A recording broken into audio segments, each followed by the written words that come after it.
दोस्तों, आप सभी का स्वागत है एम्बिशन नर्सिंग क्लासेस पे। और आज ये जो वीडियो है वो है क्वेश्चन बैंक सीरीज जो चल रही है पीआर यादव की, उसी के ऊपर चल रही है। ठीक है। और इसकी ऑलरेडी जो वीडियो बनी हुई है वो इस चैनल पे अपलोडेड है in the form of playlist, आप उसको जाके चेक कर सकते हैं। तो चलिए इस वीडियो को स्टार्ट करते हैं। इसमें पहला जो हम टॉपिक लेने वाले हैं वो है हेल्थ प्रमोशन। ठीक है। उसमें हम देखेंगे क्वेश्चन नंबर 151। ठीक है। ओके। सो हम इसमें क्या देखने वाले हैं कि क्वेश्चन नंबर 151 ये कह रहा है कि health promotion include all the elevation of क्या। ठीक है। तो हमें वो देखना है। तो इसमें कह रहा है पहला ऑप्शन कि physical symptoms, positive factor, illness, physical symptom and positive factors. आप इन सभी में से कौन सा आंसर सुटेबल मानते हैं और क्यों मानते हैं वो देख के बता लीजिएगा। आप अपने क्वेश्चन पे मार्क कर लीजिएगा। 5 सेकंड के लिए वीडियो पॉज करने वाली स्ट्रैटेजी अपनाइएगा। उसके बाद आंसर आप मार्क करिएगा 5 से 10 सेकंड, उसके बाद आगे बढ़िएगा। ठीक है। लेकिन हम तो कंटिन्यू वीडियो में आंसर बताते रहेंगे आपको विद दी रीजंस। ओके। तो इसका जो आंसर है वो है आंसर बी, पॉजिटिव फैक्टर। ठीक है। Correct answer. ठीक है। तो इसका क्यों, क्योंकि पॉजिटिव हेल्थ प्रमोशन इंक्लूड करता है elevation of the community health, well being of the people and all. Okay. और इसमें हम इंक्लूड करते हैं intervention of the health promotion. ठीक है। और एजुकेशन एलिवे देते हैं लोगों को कि ये बीमारियाँ इस पर्टिकुलर फैक्टर वजह से हो रही हैं एंड ऑल। ठीक है। तो ये चीज़ें इंपॉर्टेंट है। अब देखते हैं क्वेश्चन नंबर 152। ये कह रहा है कि health promotion include all except. Except क्या, तो वो आपको बताना है। ठीक है। एक्सेप्ट क्या वो इंक्लूड करता है। तो पहला है कि effective and concentrated public participation, direct towards action on the determination of the health. Option C, use complementary method against the health hazard. ठीक है। उसके बाद आपका ऑप्शन नंबर डी कहता है focusing on the risk of focusing on people at risk for the specific disease. तो इसका अगर आंसर आपको मार्क करना हो, क्या मार्क करेंगे विद दिस रीज़न, तो आप वीडियो को पॉज करके आंसर मार्क कर सकते हैं और मैं भी आपको आंसर डिस्क्लोज कर देता हूँ। इसका आंसर जो है वो है ऑप्शन सी। क्या है ये, use complementary hazard method against the health hazard. ठीक है। ये वाला जो स्ट्रैटेजी है इसको हम हेल्थ प्रमोशन में नहीं इंक्लूड करते हैं, बाकी सब जो है ऑप्शन बी, ए, सी, डी ये सब इंक्लूड होते हैं। ठीक है।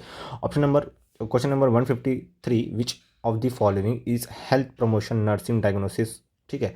Promotion nursing diagnosis. ठीक है। तो आप इन चारों में से बताना कि कौन सा जो ऑप्शन है वो इसके अंदर इंक्लूड है। ठीक है।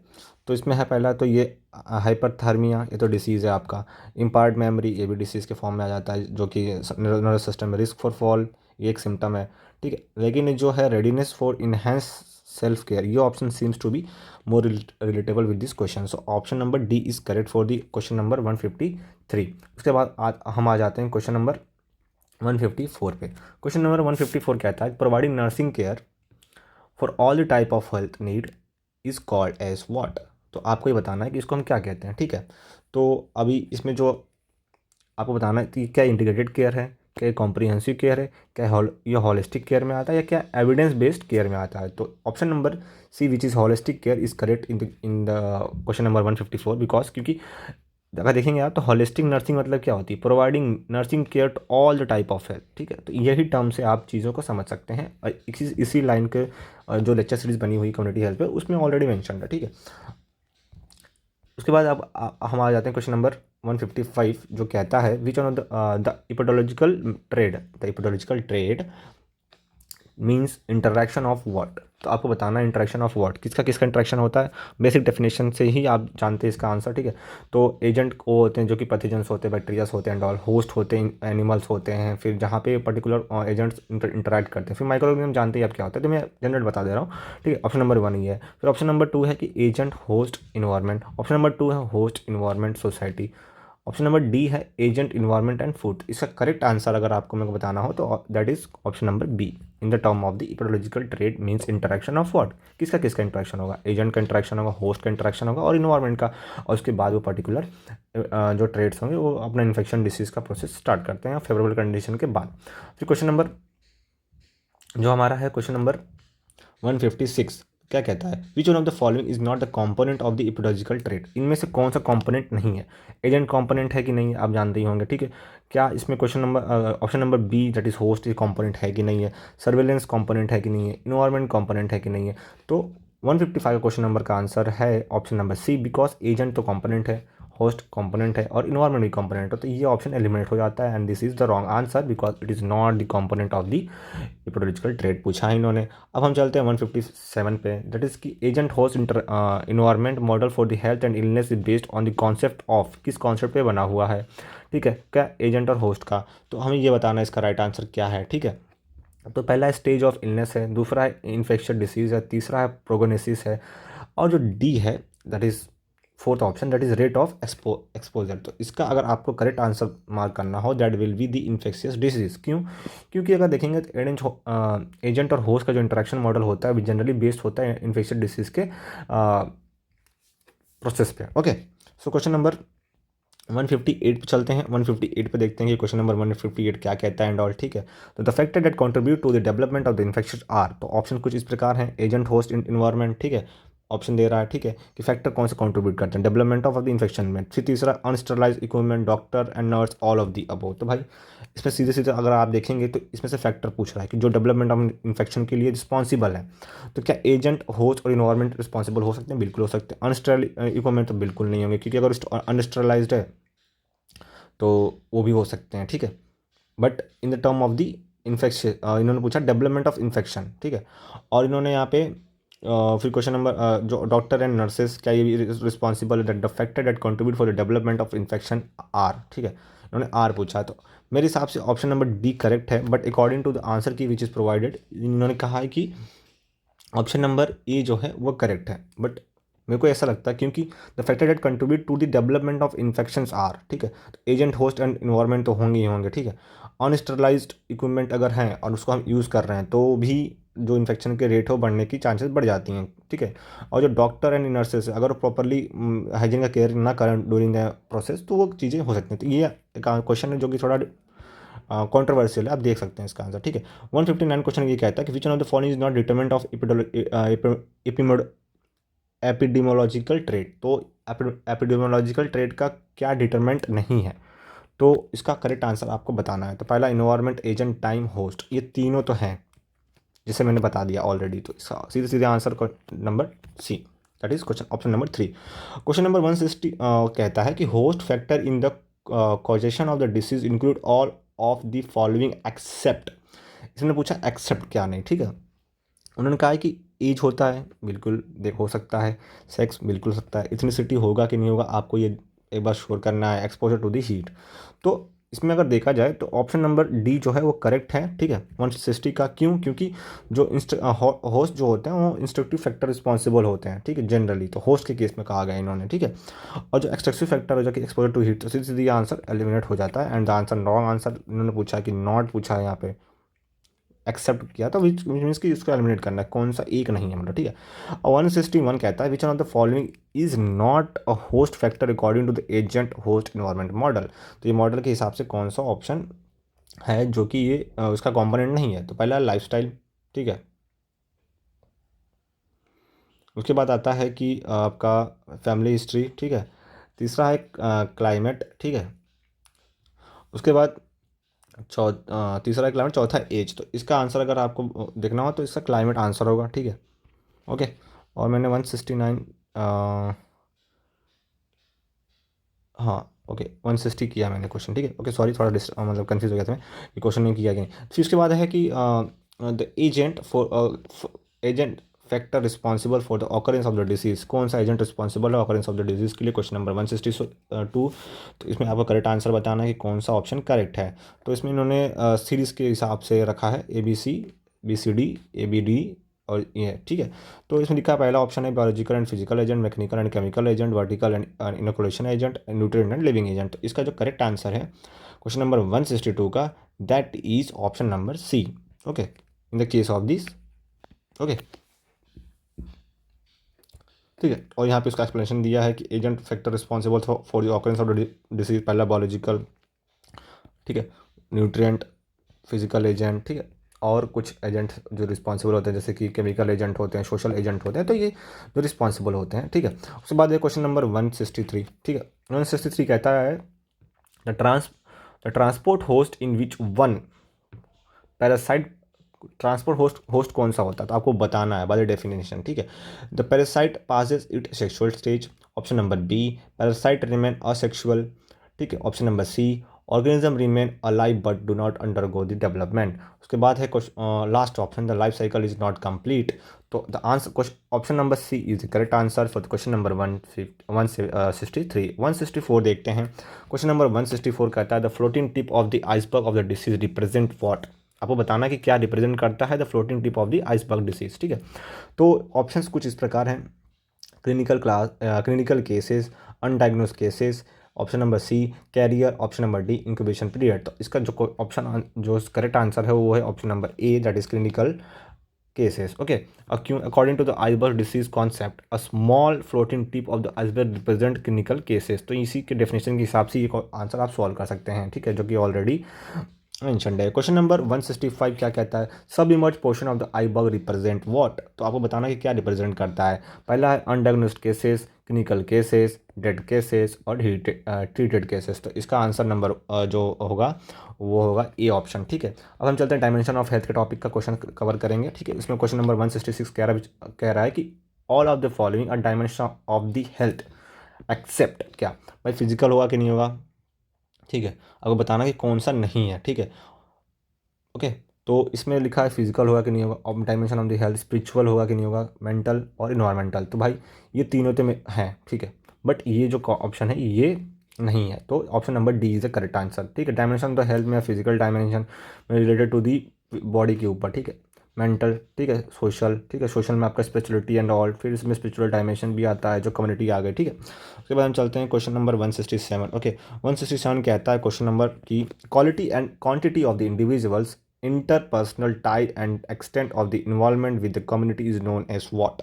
तो इसका आंसर क्या होगा। तो आपका ऑप्शन है क्या क्या, ऑप्शन है A B C D with are which are mental dimension of the health that is for option number one, option number B that is physical dimension of the health, option number C that is social dimension of the health, option number D that is the spiritual dimension of the health। और ये AIIMS Bhopal nursing office का question था year 2018 का। तो इसका correct answer है option number C, okay. Question number 168 कह रहा है कि the dimension of the health that imply within the notion of the perfect function of the body, perfect function of the body notion कह रहा है, ठीक है।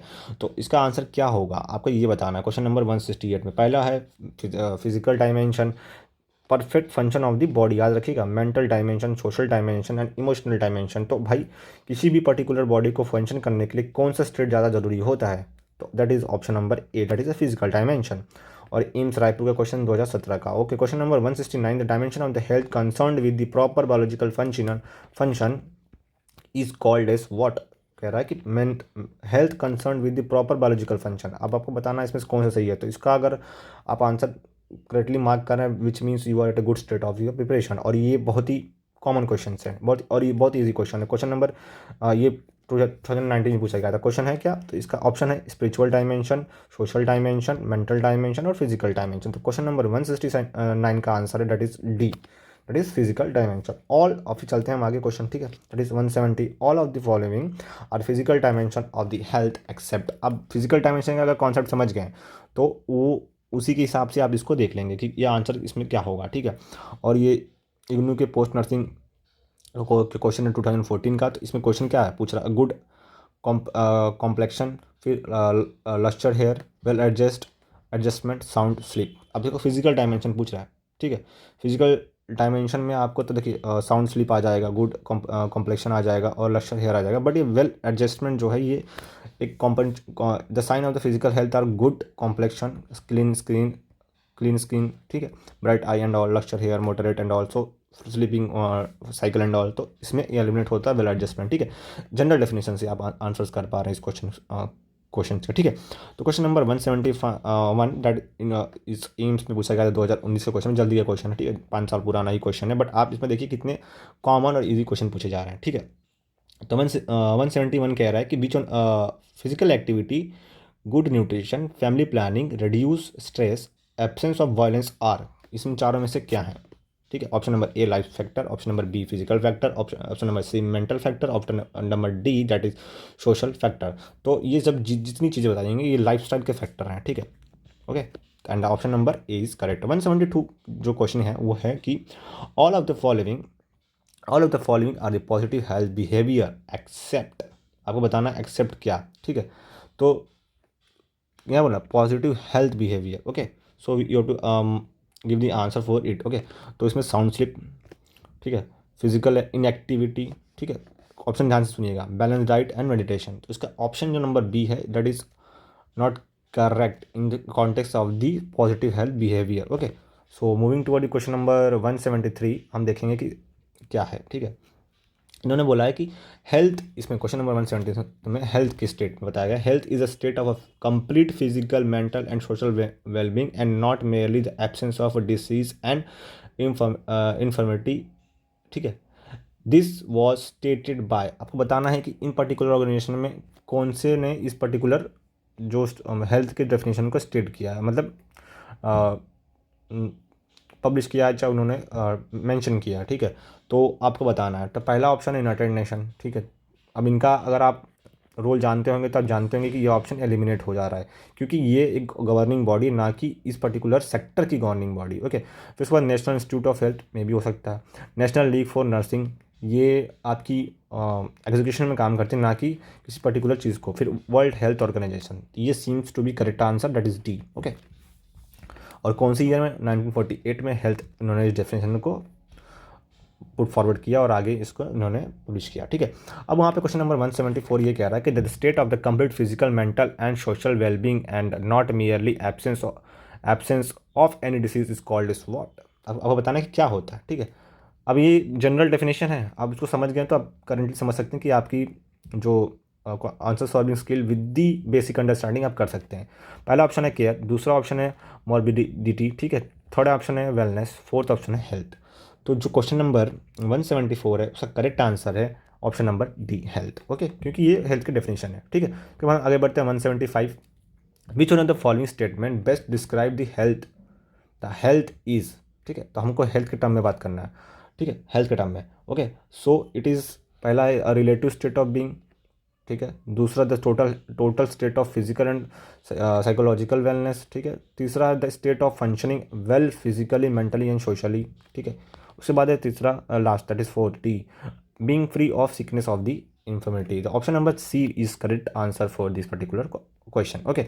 हम आगे बढ़ते हैं और क्वेश्चन नंबर 176 देखते हैं कि ये क्या है। तो इन्होंने ना WHO के डेफिनेशन के हेल्थ के बारे में पूछा है कि क्या करेक्ट है। The complete physical mental social and spiritual wellbeing को बताना है हेल्थ के स्टेट क्या होता है, ठीक है, समझ लीजिएगा। Absence of disability, okay. फिर उन्होंने पूछा complete mental and physical wellbeing, और जो उसके बाद है last, that is freedom from problem. तो ये ऑप्शन तो नहीं होगा भाई, ठीक है। और कंप्लीट ये कंसिडर कर सकते हैं, बट इसका जो करेक्ट आंसर है वो है आपका complete mental and physical wellbeing, okay. So that is the correct answer, okay. Moving forward, social not included, spiritual dimension को ये लोग इंक्लूड नहीं करते हैं, तो इसीलिए इस पर्टिकुलर क्वेश्चन में आपने उस आंसर को मार्क किया। फिर क्वेश्चन नंबर 177 ये कह रहा है the definition of the health by the WHO include all accept, क्या इनमें से क्या एक्सेप्ट नहीं करता, मतलब नहीं होते हैं, ठीक है। तो पहला है रिप्रोडक्टिव, ठीक है, ठीक है। उसके बाद है B mental, C physical, D social. देखिए सोशल वाले जो कॉन्टेक्स्ट में अगर देखा जाए तो उन्होंने स्पिरिचुअलिज्म को डायमेंशन को मेंशन नहीं किया, बट सोशल इंटरेक्शन को मेंशन किया हुआ है। तो ऑप्शन नंबर जो अगर आप देखेंगे ए, दैट इज़ रिप्रोडक्टिव हेल्थ, वो इंक्लूड नहीं होता है, तो इसीलिए आंसर सही है, दैट इज़ ए। अब हम एक और टॉपिक कवर कर लेते हैं, ठीक है, इसी टॉपिक का क्वेश्चन हम देखेंगे, देखते हैं क्या है, ठीक है। MCH का है, ठीक है। क्वेश्चन नंबर 178 क्या कहता है कि the essential component of the maternal and child health include what. Option number ए कहता है अ हेल्थ सर्वे, फिर उसके बाद इम्यूनाइजेशन, न्यूट्रिशनल प्रोग्राम, रिकॉर्डिंग, ठीक है। और option number B recording and reporting referral services delivery, ठीक है। Option number C treatment of a minor element health promotion health education. Option number D maternal health child health family and planning. तो उसका इसका correct answer बताना है, तो that is इसका correct answer है ऑप्शन नंबर डी, ठीक है। आगे बढ़ते हैं 179 क्वेश्चन नंबर है कि total number of antenatal visit by the pregnant lady should be at least how much. तो ये प्रेग्नेंट वुमन के बारे में बात की जाए, टोटल एंटीनेंटल कितनी विजिट होनी चाहिए एक पर्टिकुलर प्रेग्नेंट वुमन की, तो इसका ऑप्शन नंबर बी जो है वो सही है, दैट इज़ 3। ओके, WHO के अकॉर्डिंग है, ठीक है।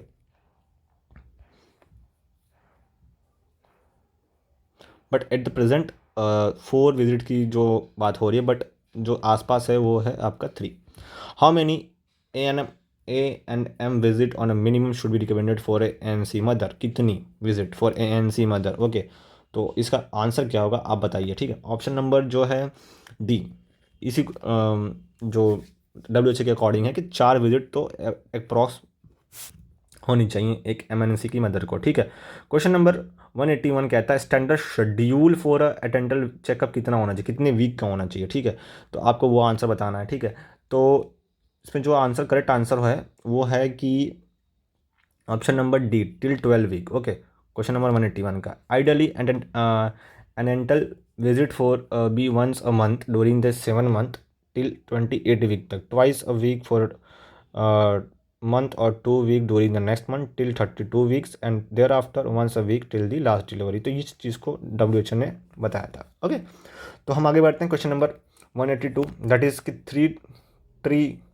Three clean Cs use during the home delivery are, बताना कि क्या होते हैं 3 सीज, ठीक है। तो इसमें आपको बताना है कि ये पर्टिकुलर कंपोनेंट किस चीज़ का रिप्रेजेंट करता है। तो पहला है clean hand, clean instrument, clean garment. दूसरा है clean hand, clean surface and clean cord care. और सी है that is clean surface, clean thread and clean cord, फिर नन ऑफ दी अबव है। तो इसका जो करेक्ट आंसर है क्वेश्चन नंबर 182 का, that is option number B. 3 C during the home delivery are clean hand and clean surface and clean cutting of the ligation of the cord. तो ये answer है, ठीक है। क्वेश्चन नंबर 183 का question जो है वो कि family is the unit of delivery of the community health services because, क्यों बताना है आपको कि फैमिली क्यों यूनिट ऑफ डिलीवरी, ठीक है। और तो इसके जो ऑप्शंस हैं, family is the unit of the epidemiology, फिर family is natural and basic unit of the society, family serve as a biological and psychological need for the member, and option number D is all of the above, ठीक है। तो अगर देखा जाए तो option number D इसका correct है, ठीक है, ठीक है। क्यों है, क्योंकि इन पर्टिकुलर जो फैमिली की यूनिट है ये particular all the performance all the factor के लिए रिस्पॉन्सिबल है और फंक्शन परफॉर्म करती है। तो family serve as the unit of the delivery, ठीक है, delivery of community health services because all the mention aspect और related to the are correct. Okay, question number 184 हम देख लेते हैं कि क्या है भाई। क्वेश्चन नंबर 184 कह रहा है कि विच of the following unit of care in practice of the community health nursing, कौन सा यूनिट हम केयर में प्रैक्टिस करते हैं। तो पहला ऑप्शन है आपका significant other, B family, C community, D individual. तो इसका जो करेक्ट आंसर है that is option number B. हम आगे बढ़ते हैं और देखते हैं 185 क्वेश्चन नंबर क्या कहता है। Dash is the sector for the community health care. तो ऑप्शंस हैं आपकी, जो ऑप्शंस हैं इसमें वो है पब्लिक गैदरिंग, ठीक है, okay, public gathering, school, family and PHC। तो इसका करेक्ट आंसर है C, family. Okay, next moving toward the question number 186 that is कि 186 क्वेश्चन नंबर क्या कह रहा है। क्वेश्चन नंबर 186 कह रहा है कि following are the most common method use for evolution of the care given for a family except. अब आपको बताना कि क्या, ठीक है। तो डायरेक्ट ऑब्जर्वेशन, क्वेश्चनिंग, ठीक है, क्वेश्चन ऑप्शन नंबर बी। फिर उसके बाद सी है हेल्थ इंडिस, ठीक है। थर्ड है कि रिकॉर्ड रिव्यू। तो जो इसका क्वेश्चन नंबर 186 का करेक्ट आंसर है आप मार्क करिए, ठीक है। और मैं बता देता हूँ इसका correct answer option number C, health indices, ठीक है। Question number 187 that says that which one of the following women should be considered as a special target for the family planning। तो अब फैमिली प्लानिंग के ऊपर question है, ठीक है, और स्पेशल टारगेट का टर्म में बात कर रहे हैं। तो ऑप्शन नंबर 1 है कि हु हैज़ 2 चिल्ड्रन और मोर, ठीक है, whose with the medical condition example anaemia, ठीक है, whose younger than 20 year old and other 35 year old, ठीक है।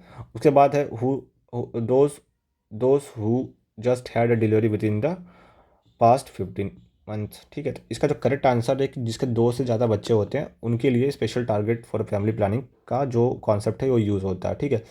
अब हम चलते हैं क्वेश्चन नंबर 188। तो emblem of 4 under 5 clinic condition the following objective except, बताना है। तो इसमें लिखा है इन्होंने immunisation, adequate nutrition, protect the childhood disorder and care of illness. ठीक है, तो भाई ये तो जो है ये आपका 5 क्लिनिकल कंटेंट में आ जाएगा, डेट इज इम्यूनाइजेशन। ठीक है, एडिक्वेट न्यूट्रिशन भी आएगा, तो option number C is correct. Okay, ये नहीं है। ठीक है, इन्होंने नहीं पूछा है तो ये सही है। ओके, फिर moving to the question number 189 which says that कि that what does the inner triangle in the symbol of the 5 clinic denotes. तो हमें बताना कि क्या डिनोट्स करता है, फैमिली प्लानिंग करता है कि हेल्थ एजुकेशन करता है कि प्रिवेंटिव केयर करता है कि ग्रोथ मॉनिटरिंग करता है। तो इसका जो correct answer option number A. Question number 190 the centre symbol of the under 5 clinic represent, क्या रिप्रेजेंट करता है, तो आपको बताना है। ठीक है, तो इस पर पहला है कि हेल्थ एजुकेशन, दूसरा है फैमिली प्लानिंग, तीसरा है इम्यूनाइजेशन, चौथा है एडिक्वेट न्यूट्रिशन। तो इसका जो करेक्ट आंसर है वो that is option number B, family planning. ठीक है, 190। अब हम चलते हैं 191 पे। क्वेश्चन है all of the following information are short in well baby clinic except. देखिए हाईलाइट कर देना टर्म्स ये लोग, तो आपको ध्यान रखना है कि क्वेश्चन को बहुत अच्छे से पढ़ना पड़ता है तो ताकि करेक्ट आंसर दे पाएँ। ठीक है, तो जो इसमें ऑप्शन है वो है स्कूलिंग, दूसरा है दैट इज़ ब्रेस्ट फीडिंग, तीसरा है आपका स्लीप पैटर्न, चौथा है आपका ग्रोथ एंड डेवलपमेंट। और ये क्वेश्चन आया था BHU स्टाफ नर्सिंग 2015 में। तो जो उसका करेक्ट आंसर है डेट इज़ कि नहीं है, कि वो है आपका ऑप्शन नंबर ए। ओके, क्वेश्चन नंबर 192 देखते हैं क्या है। तो क्वेश्चन नंबर 192 ये कहता है कि 192 कि the nurses assess a 6-month old child during well baby clinic. Nurse makes all the following observation. Which one the following assessment made by the nurse in an area concerned indicating a need for a further evaluation? तो अब इसमें which one of the following assessment made a nurse in an area concerned, तो इन्होंने बोला concerned, area of concern क्या है, तो indicating the need of the further evaluation तो वो हम देखते हैं। तो ऑप्शन है एब्सेंस ऑफ आपका मॉरल फ्लैग, मोरोफ्लैक्स। ठीक है, हाँ मोरोफ्लैक्स, क्लोज्ड पोस्टीरियर फोंटेनल। ठीक है, उसके बाद है option number C that is 3 pound weight gain in 2 month, और उसके बाद D moderate head lag when pull to sitting the position. तो जिसका करेक्ट ऑप्शन है इसका option number D. Okay, normally baby able to control his neck muscles और head to around 4 month, head lagging after this an early sign of the autism, so moderate head lag in 6 month baby is abnormal. तो एक है। ठीक है, एक और जो topic है वो है आपका दैट इज़ हेल्थ कम्युनिकेशन। ठीक है, तो हेल्थ कम्युनिकेशन वाला जो टॉपिक है वो हम अभी इस वीडियो में अगर हम लेते हैं तो we can complete, I think so, तो yeah we can take it. Okay, so moving forward that is health communication का टॉपिक है। तो क्वेश्चन नंबर 193 कहता है कि the two way process of exchange of the information between the individual though a common system can referred as what. तो हमें बताना है कि क्या होता है। तो ये तो एक तरीके का क्या इंटरेक्शन है, क्या ये इंटरपर्सनल रिलेशनशिप है, या शेयरिंग है, कम्युनिकेशन। तो option number D is correct because it is a form of a communication. The process of exchange of idea and all is called as communication. Question number 194 क्या कहता है। Question number 194 कहता है the most important skill to be possessed by a nurse administration working in the community setup is documentation होता है, या communication होता है, या कोऑर्डिनेशन होता है, या ऑर्गेनाइजेशन था। भाई तो अगर ये बात बताइए कि अगर आपको बातचीत करने नहीं आती तो आप डॉक्यूमेंटेशन करके क्या करेंगे, ऑर्गेनाइजेशन करके क्या करेंगे, कोऑर्डिनेट करके क्या करेंगे, ताकि डॉक्यूमेंट तो तभी बनाएंगे ना, या डॉक्यूमेंटेशन तो तभी करेंगे ना जब आप उनसे बातचीत करके उनकी प्रॉब्लम समझ पा रहे हैं। तो the correct answer is the communication is required for the community setup for the nurse administration working. Okay, question number 195 क्या कह रहा है कि which one of the following element of communication is not an element. Okay, we have to answer which is not the element. Message है, sender है, attention है, channel है। तो इसमें आपको बताना कि क्या इस चीज़ का एलिमेंट नहीं है क्वेश्चन नंबर 195 का। तो attention is is not element of a communication. Okay, because through channel 5 component of element होते हैं in the process of communication. Sender होता है, रिसीवर होता है, मैसेज होता है, और चैनल होता है, और फीडबैक होता है।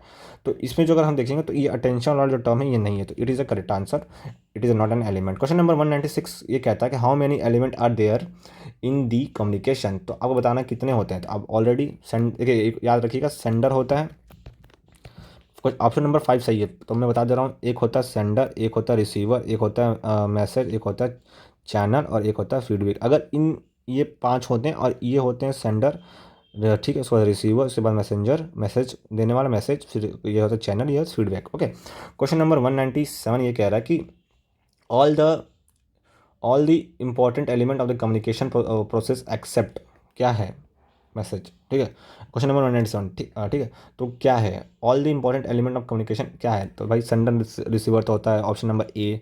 फिर referent and message channel and feedback time and environment, तो आपको करेक्ट आंसर बताना है। तो क्वेश्चन नंबर 197 का that is time and environment, तो उसकी ज़रूरत नहीं होती है कम्युनिकेशन के प्रोसेस में, तो इन्होंने एक्सेप्ट पूछा है, तो ये आंसर सही है, ठीक। क्वेश्चन नंबर 198 ये कह रहा है message is a signal that serve as what, तो क्या ऑप्शन क्या है इसका भाई, ऑप्शन नंबर ए कह रहा है कि stimulus for receiver, stimulus for mass audience, stimulus for speaker, and option number D noise reduction. तो option number A is correct answer because ये एक स्टिमुलस के लिए काम करता है for a receiver to understand and process forward the message, कि वो उस पर पर्टिकुलर मैसेज को प्रोसेस फॉरवर्ड करे। क्वेश्चन नंबर 191 कहता है कम्युनिकेशन प्रोसेस इंक्लूड्स, ठीक है। उसमें पहला ऑप्शन है कि communicator message channel receiver and feedback, option number B message messenger channel, option number C communicator receiver feedback, option number D communicator environment and feedback. तो इसका जो करेक्ट आंसर है that is option number A, it is the communication process includes, ये सब चीज़ें वो include करता है। मैसेज ये तो इसमें एक चीज़ मिसिंग हो गई, ठीक है। और इसमें से कंपोनेंट 5 कंपोनेंट जो एस मैंने बताया था कि आपको एस, ये बताया था मैंने आपको SRM CF ये होने चाहिए। क्वेश्चन नंबर 200 है, ठीक है, उसको देख लेते हैं भाई। क्वेश्चन नंबर 200 ये कह रहा है कि the factor which is not included in the essential communication, क्या है बताना है आपको, ठीक है। तो जिसका करेक्ट आंसर है क्वेश्चन नंबर 200 का that is option number D, ये तो हमारे कम्युनिकेशन का पार्ट ही नहीं है, ठीक है, एक्सेप्ट नॉइस। क्वेश्चन नंबर 201 भाई, ये देखते हैं क्या है। Response from a receiver to a sender is known as what, भाई नॉर्मल सी बात है, फीडबैक, ठीक है। कि अगर मैसेज करना होता है सेंडिंग होता है, कॉन्टेक्स्ट तो अलग चीज़ है। फीडबैक आप रिसीवर से सेंडर ले रहे हैं, मतलब समझ रहे हैं कि वो फीडबैक तो लेंगे कि रिसीवर का आपने कोई चीज़ भेजी और वो आपको वापस भेज रहा है, that is a feedback. Okay, feedback is response और acknowledgement from the receiver to the sender regarding the communication process, ठीक है। ओके, क्वेश्चन नंबर 202 देख लेते हैं। ओके, क्वेश्चन नंबर 202 ये कह रहा है कि response from the receiver to sender is known as what, भाई क्या कहते हैं उसे, क्या उसे हम इंटरपर्सनल रिलेशनशिप कहते हैं। क्वेश्चन नंबर 202 को में जो ऑप्शन नंबर ए है ये इंटरपर्सनल कम्युनिकेशन कहते हैं, कम्युनिकेशन कहते हैं। तो इनमें से कोई भी ऑप्शन सही नहीं है, तो we the correct answer is option number D. Which of the following is not a type of a communication, हमें ये बताना है कि कौन सा टाइप ऑफ कम्युनिकेशन नहीं है। ओके, तो अगर देखा जाए तो इसका जो कम्युनिकेशन का टाइप नहीं है दैट इज, तो ऑप्शन देख लेते हैं। Socratic, telecommunication, internet message, non verbal and verbal, ठीक है। इनमें से बताइए कौन सा जो है वो टाइप ऑफ कम्युनिकेशन नहीं है। तो इसमें अगर आप देखेंगे जो करेक्ट आंसर है वो आंसर नंबर सी है, that is message. Message not is a component और element of the communication process, not a type of communication. Okay, तो ये टाइप ऑफ कम्युनिकेशन नहीं है, it is the component. Okay, it is not a type of communication. Okay, तो आज के लिए इतना ही, ठीक है। आगे के जो भी क्वेश्चन है क्वेश्चन नंबर 204 से हम आगे कंटिन्यू करेंगे, ठीक है। जल्दी इस पे वीडियोस आती रहेंगी, रेगुलर आएंगे। Okay, so thank you so much for watching our video and do subscribe our channel and drop the comment for the feedback.